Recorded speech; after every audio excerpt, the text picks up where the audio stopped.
Olá, bem-vindos ao IP25, um podcast sobre design com o foco apontado para um único projeto.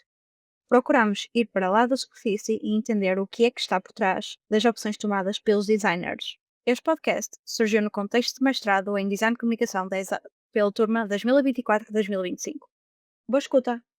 O estúdio de Giz tem vindo a desenvolver um trabalho incrível na área do design gráfico, sempre com uma atenção especial à tipografia e à produção. E hoje temos connosco a Margarida e o Ricardo para nos falarem um pouco sobre o seu processo criativo sobre este projeto, o Revolução 10 Years Kidsmith.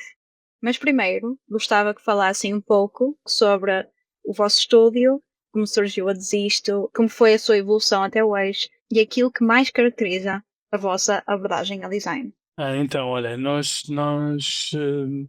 temos este estúdio que se chama Desisto, que são 5 pessoas. Eu e a Margarida começámos por fazer a Desisto ainda em Barcelona, só os dois, como uma plataforma que organizava exposições, estava envolvida em edição de livros, e só um pouquinho mais tarde é que foi estúdio. Quando voltámos para Portugal, juntou-se o José Mendes ao projeto e abrimos como estúdio de design gráfico. Ou seja, existe esta espécie de prefixo daquilo que é a Desisto hoje em dia, que é muito fixe porque informa um bocado tudo aquilo que tem acontecido desde então. E pronto, e é isso, é um estúdio de design gráfico com muita atenção à tipografia e à produção. Trabalhamos com um bocadinho em tudo, com este foco, diria. Olha, individualmente, eu tirei mestrado em Elisava, eu era ilustrador antes de fazer design, e depois, desde que me apaixonei por esta área, comecei a fazer design, depois fiz o estúdio com a Margarida, estamos nisto há 10 anos e sou professor no ensino superior também, há mais ou menos ao mesmo tempo, do design gráfico também. Eu, pronto, estudei sempre design, estudei muitos anos, tirei uma licenciatura, tirei um mestrado, tirei uma pós-graduação, ou seja, tenho já um largo currículo académico na área, sendo que para mim eu acho que o momento mais decisivo foi de facto quando fiz o mestrado em Barcelona, na Elisava, porque depois daí iniciei verdadeiramente o que eu considero verdadeiramente o meu percurso profissional, ou seja, trabalhar em outros estúdios, porque até então, pronto, eu acho que um bocadinho a semelhança do que acontece com muitos designers, trabalhava um bocadinho como freelancer, mas de uma perspectiva muito ainda, pronto, a procurar, experimental. E depois quando, como o Ricardo estava a dizer, quando nós decidimos deixar Barcelona, voltámos para Lisboa e estabelecemos o estúdio de design, uma vez que isto já existia na realidade, e pronto, ou seja, estamos neste percurso desde 2013 e como estúdio desde o final de 2015, portanto vamos fazer 10 aninhos agora. Gostava agora de perceber um pouco melhor como este projeto chegou a vocês. Foi algo que surgiu de uma ligação prévia ao festival ou foi um convite inesperado? Uhum. Então, olha, há aqui algumas questões que são questões engraçadas. Nós, na realidade, fomos trazidos para este projeto pela curadora da exposição, a Rita Roque, e pela organização do Kismiv. Foi feita em primeira instância ao Braulio, para ele desenvolver a identidade da exposição e as peças da exposição, e o Braulio Amado, um bocadinho por não trabalhar em Portugal, trabalha nos Estados Unidos, e um bocadinho por não ter uma disponibilidade total para levar este projeto, falou connosco na perspectiva de tentar perceber se era uma coisa que gostávamos de levar com ele, porque ele gostava do projeto, gostava do enquadramento do projeto, tinha tudo a ver com ele e connosco, mas de facto ele não tinha possibilidade de levar o projeto na sua totalidade e veio falar connosco na perspectiva de tentar encontrar aqui uma parceria para darmos resposta em conjunto a este projeto. Como foi para vocês embarcar neste projeto com o Braulio? Já existiam algumas ideias definidas antes de começarem? Ou foi um processo de exploração conjunta? Então, eu acho que também se calhar pode fazer algum sentido aqui contextualizar. Nós conhecemos o Braulio há muitos anos, somos amigos próximos, portanto não é uma colaboração estritamente profissional, no sentido em que nós temos muita confiança, temos muita vontade, ou seja, algumas coisas são mais fáceis. Este projeto chegou a nós já com algumas ideias, até porque a galeria em si, que o projeto ocupou, tem as limitações do seu próprio espaço e já haviam definidas algumas ideias ou algumas, ou seja, não escritas necessariamente em pedra, mas algumas ideias que se queriam explorar, nomeadamente esta ideia do preto e do vermelho, era uma coisa que se queria explorar, e já se sabia que queríamos, que se queria contaminar muito o espaço com obra gráfica, ou seja, quase uma espécie de sistema modular ou de sistema gráfico que pudesse contaminar o espaço. Então, o que aconteceu logo desde o início partiu um bocadinho desses inputs.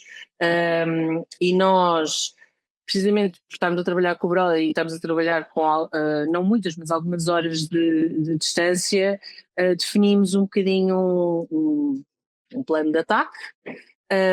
E definimos mais ou menos o que é que queríamos fazer a nível conceptual e formalmente o Braille desenvolveu uma coisa que nós chamávamos a Brailleoteca, é uma espécie de biblioteca de vários caracteres, de várias letras, de várias formas. E uma coisa que se falou muito brevemente numa fase inicial foi que nós poderíamos eventualmente trabalhar o chão da própria galeria e mudar o chão da própria galeria. Então isso deu-nos um bocadinho este mote de trabalhar esta ideia do chão de um clube, de um chão de uma sala de concertos, e ter esta ideia de chão como base conceptual para o desenvolvimento de todas as peças. Então, formalmente, isto foi um trabalho que também foi muito rápido. Nós tivemos cerca menos de um mês para apresentar a proposta inicial. Então foi um bocadinho tentar trabalhar com o Brau, ele desenvolver estes elementos e depois nós compormos estes elementos e fazermos esta ideia do chão, e depois foi uma questão de declinar e aplicar a várias peças que nós já sabíamos que iam ser necessárias e pronto, e trabalhar todos estes elementos por separado e também em conjunto, pensando sempre em manter as cores, as ilustrações, o chão, sempre como partes fulcrais e essenciais da comunicação da marca. Uhum. De que forma o espaço influenciou as vossas decisões no design? O espaço, ou seja, o desenho expositivo em si já estava bastante idealizado. O que nós adorámos logo desde raiz foi esta ideia da curadora de que queria que o espaço fosse uma espécie de, em vez de ser o famoso white cube das galerias, ia ser red cube. E que ia ter esta ambiência quase de podermos entrar num clube ou numa pista de dança. Essa ideia foi logo assente. Foi um bocadinho uma comunhão de uma série de pessoas que estavam todas muito no mesmo comprimento de onda e percebiam muito bem aquele contexto e que percebiam que queriam criar aquele ambiente e aquele espaço daquela maneira. Depois nós também tivemos muito apoio relativamente ao posicionamento dos elementos e a disposição dos elementos no espaço, ou seja, há paredes que naturalmente foram paredes que foram somente desenhadas e pensadas tendo em conta as limitações da própria parede, não é? A parede da ficha técnica ou do texto introdutório e por aí afora, mas depois os elementos que são mais vivos e que estão mais espalhados pelo espaço, isso foi um trabalho essencialmente de grande acompanhamento por parte das curadoras, que com as pessoas das montagens dos elementos, ou seja, nós idealizámos os elementos, tínhamos uma ideia de como é que queríamos que os elementos estivessem no espaço, mas depois, verdadeiramente na montagem, muitas micro decisões foram tomadas, tendo em conta o posicionamento de móveis que não estavam lá na altura, esse tipo de detalhes. Sim, a ideia também era que era um bocadinho explorar esta imprevisibilidade quase que este sistema nos permitia, de que nós, como podíamos ter muitos elementos, e foram impressos mesmo muitos elementos em vinil, precisamente para se poder no próprio espaço decidir e tomar decisões e fazer arranjos diferentes. Depois, alguns momentos específicos, paredes específicas, locais específicos, nomeadamente, por exemplo, a timeline que estava posicionada na rampa, isso pronto, como tinha informação específica, foram desenhados especificamente elementos para essa timeline, precisamente porque pronto, já tinha um caráter mais quase de design informativo e portanto tinha que ser pensado já tendo em conta o posicionamento no olhar de uma pessoa perante aquela altura daquele momento, por aí afora, mas de resto a ideia era quase um bocado tipo como se isto fossem autocolantes e até era melhor que os designers não estivessem envolvidos. Vocês falaram muito também da cor vermelho. A escolha dessa cor foi intencional com os 50 anos da democracia ou foi mesmo relacionado com o festival? Não, mesmo com esta ideia de revolução e de celebrar essa revolução. Ou seja, para juntar basicamente as duas temáticas. Sim, era uma coisa que já o pessoal da Kismif queria que fosse um dos focos, que a nós nos pareceu super acertado, e foi isto, foi amplificar esta ideia toda desta lógica revolucionária e de liberdade. Houve algum elemento gráfico que durante o processo de criação, durante a idealização deste projeto, que mudou narrativamente a forma como executaram este projeto? Olha, eu acho que da tal de biblioteca, perceber tudo o que existia nessa biblioteca, que eram coisas que nós gostávamos muito de como é que elas se podiam relacionar com o projeto. Uma das coisas que foi que eu senti, pelo menos, que foi um dos momentos também que o projeto ganhou muito, foi na idealização de existirem dois momentos que eram uma réplica de um chão, uma pista de dança, não é? E isso nos pósteres também trouxe ali um espaço gráfico super interessante e vi isso.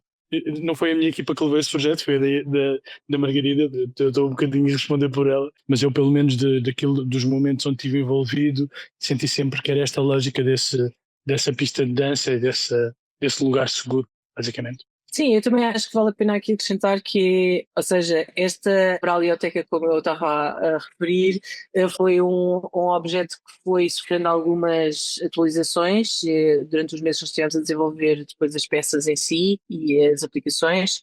Eh, E o que nós sentimos, às vezes, ou seja, tem mais a ver com coisas que eh, eh, só se vão percebendo à medida que tu vais desenvolvendo as peças. Por exemplo, nós não tínhamos o mesmo número de todas as letras. Podíamos ter, se calhar, mais capas do que Is, mas Kismif tem dois Is, então a determinada altura percebemos que íamos precisar mais de Is, por exemplo, ou ilustrações concretas, motivos concretos. E isso foi uma coisa que fomos desenvolvendo à medida que foi sendo necessário e, pronto, e o Braille foi aumentando essa biblioteca com as semanas a passar e com os meses a passar. E a nossa ideia era o sistema em si, de um ponto de vista muito objetivo, pensando em elementos gráficos, é um sistema, eu não diria simples, mas é muito objetivo, ou seja, nós temos uma tipografia que é a tipografia que usamos em todas as aplicações, que é uma tipografia sem serifa, temos o vermelho, o preto e o branco, temos as ilustrações que têm, a maior parte delas, ou um caráter um pouco abstrato, ou vão buscar um bocadinho esta herança toda dos imaginários do Kismif. Kismif já produziu muitos cartazes, muitos elementos gráficos ao longo dos anos e nós fomos a repescar algumas dessas ideias que foram trabalhadas ao longo dos anos e as letras que compõem a palavra Kismif. Então, tendo isto e tendo esta tal figura que o Ricardo estava a dizer do chão, foi uma questão só de percebermos o que é que cada uma das aplicações precisava e a dimensão e a elegibilidade de cada uma das aplicações e às vezes não incluímos o chão, outras vezes incluímos o chão, outras vezes incluímos uma ilustração, outras vezes incluímos ilustrações, portanto íamos percebendo a cada uma das aplicações o que é que fazia sentido ou não, mas era muito importante para nós que toda a comunicação que era vista fora do contexto da exposição em si que tivesse um bocadinho o mesmo feeling e a mesma vibração que tinha vista no espaço, nesta sala vermelha. Mencionaram que este projeto foi relativamente fácil de gerir, o que nem sempre acontece em colaborações à distância. Estratégias adotaram desde o início para garantir que o processo fosse tão fluido e bem sucedido? E como é que equilibraram a identidade visual do Braulio com a vossa abordagem no estúdio de isto? Então, eu diria que assim, Este projeto foi um projeto, e quando mencionaste que querias falar deste projeto, é uma coisa que nós comentámos aqui no estúdio. Este projeto foi um projeto muito fácil do ponto de vista da gestão de qualquer projeto. Ou seja, aqui eu acho que o segredo teve em nós pensarmos logo desde a raiz como é que a nossa colaboração, ou seja, a nossa Desisto com o Braulio, ia funcionar. Porque às vezes o que acontece é nas colaborações, especialmente colaborações que nós estamos a trabalhar à distância e com tempo limitado e por aí afora, e neste caso havia muitas aplicações que tinham que ser desenvolvidas. A estratégia que nós montámos foi uma estratégia vencedora nesse sentido, porque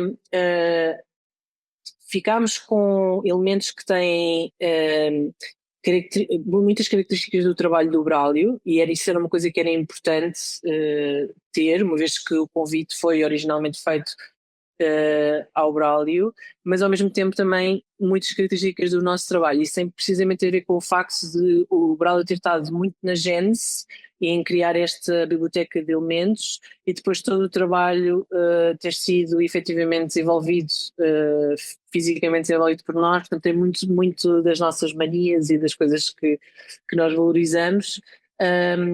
E isso também assegurou que, de facto, separar um bocadinho estes dois inputs assegurou muita consistência, e desde o início que houve muita confiança de ambas as partes nestas duas vias de desenvolvimento. Ou seja, nós, quando estávamos a pensar em como é que íamos trabalhar em conjunto, pensámos logo, ok, o Braulio vai desenvolver elementos e vai-nos enviar estes elementos a preto e branco, e depois nós vamos ver o que é que vamos fazer com os elementos. E depois nós decidimos, tendo em conta todas estas questões mais específicas do briefing, levar isto para este caminho. Mas isto ajudou muito, foi uma estratégia muito vencedora, porque exatamente por uma questão do tempo, o tempo era bastante limitado, mas depois, a partir do momento em que apresentámos a proposta foi logo celebrada e super aprovada, e foi só uma questão de começar a desenvolver as peças. E depois as peças, é um bocadinho, cada peça tem dificuldades diferentes, não é? Às vezes as peças que às vezes geram mais dificuldades são as peças que ninguém vê, que são bandas com formatos super esquisitos, que é muito difícil manter os elementos da mesma forma, não é? Tipo aqueles banners tipo com alturas super, muito reduzidas e larguras enormes e coisas assim, que são muito o oposto das aplicações base que foram desenhadas, que é o póster e por aí afora. Mas não houve propriamente nenhuma dificuldade. Aqui exigiu foi só algum jogo de cintura do nosso lado, uma vez que a exposição foi no Porto e o nosso estúdio em Lisboa, portanto exigiu aqui 2 momentos em que nós tivemos que ir ao Porto, acompanhar o projeto e por aí fora, mas, mas fora isso não houve qualquer tipo de... Foi um projeto que em muitos aspectos foi um projeto de sonho. Não, correu tudo bem, foi sempre tudo super celebrado e aprovado, e não é assim um bocadinho um projeto que não tem nenhuma, nenhuma surpresa no bolso. No design pode ser difícil saber quando um projeto está realmente terminado, e eu tenho um bocado de dificuldade com isso.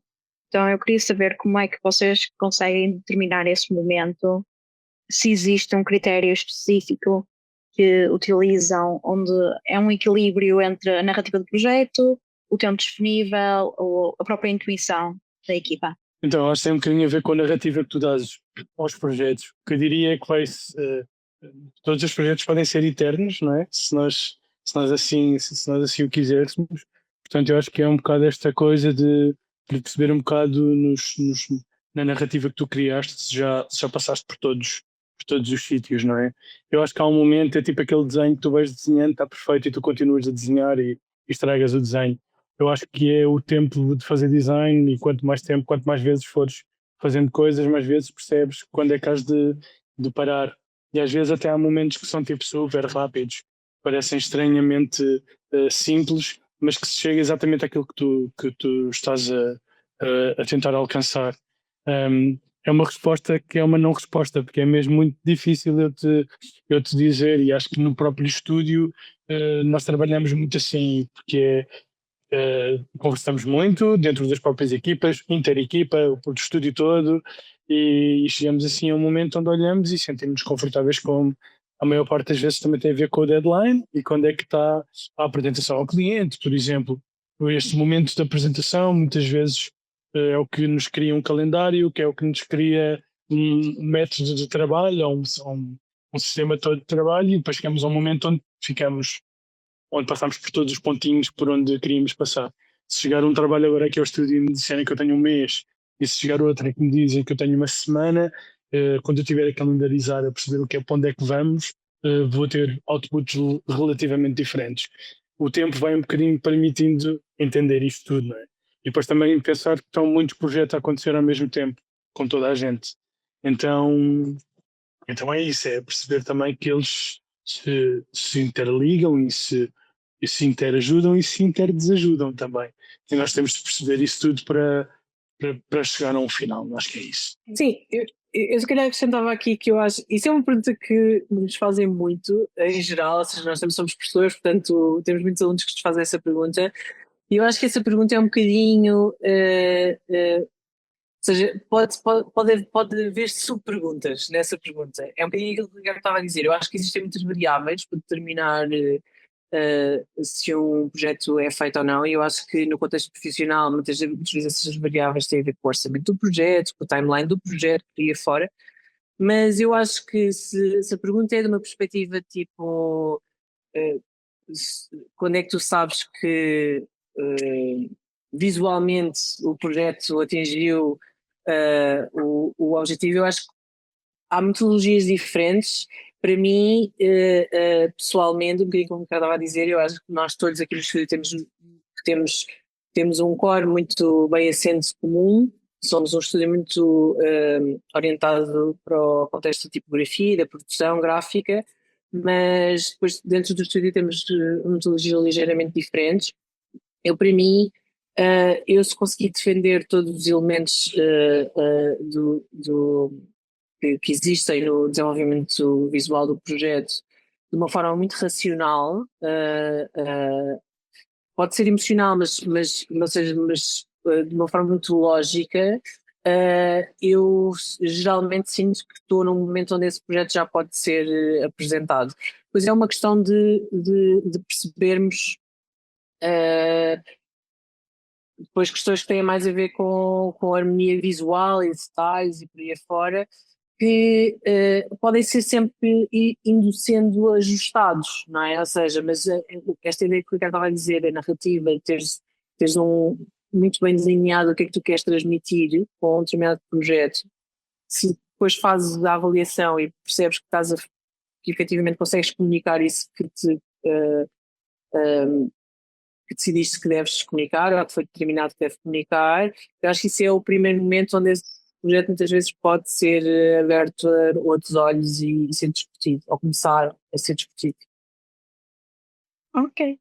Agora, gostava de saber que referências e inspirações têm fora do design. Há algum livro que vos tenha marcado recentemente ou que recomendam? E em relação à música, que artistas ou álbuns têm ouvido ultimamente e gostariam de sugerir? Ok, então olha, eu estou a ler o Happy Go Lucky do David Sedaris e estou a gostar muito. É um livro já com 2 aninhos, mas estou a gostar. Um, e se calhar também recomendava o A New Program for Graphic Design do David Reinford, que acho que vale mesmo a pena. Música, se calhar o último disco do Alan Sparrock, que é o ex-guitarrista de Low, que acho que é assim, um disco muito bonito. É que tem estado aqui um bocadinho a rodar. Acho que é isso. Margarida? Então, eu se calhar posso recomendar dois livros. Um livro que posso recomendar é o Caps Lock, do Ruben Pater. E um livro também que não é propriamente não diria que é um livro de leitura, mas é um livro que para nós teve teve muito impacto e com o qual nós nos identificamos muito, que é o autoprojezione do Exumari, do design de produto, que te ajuda a emancipar-te e a desenvolveres a tua própria mobília para a tua casa.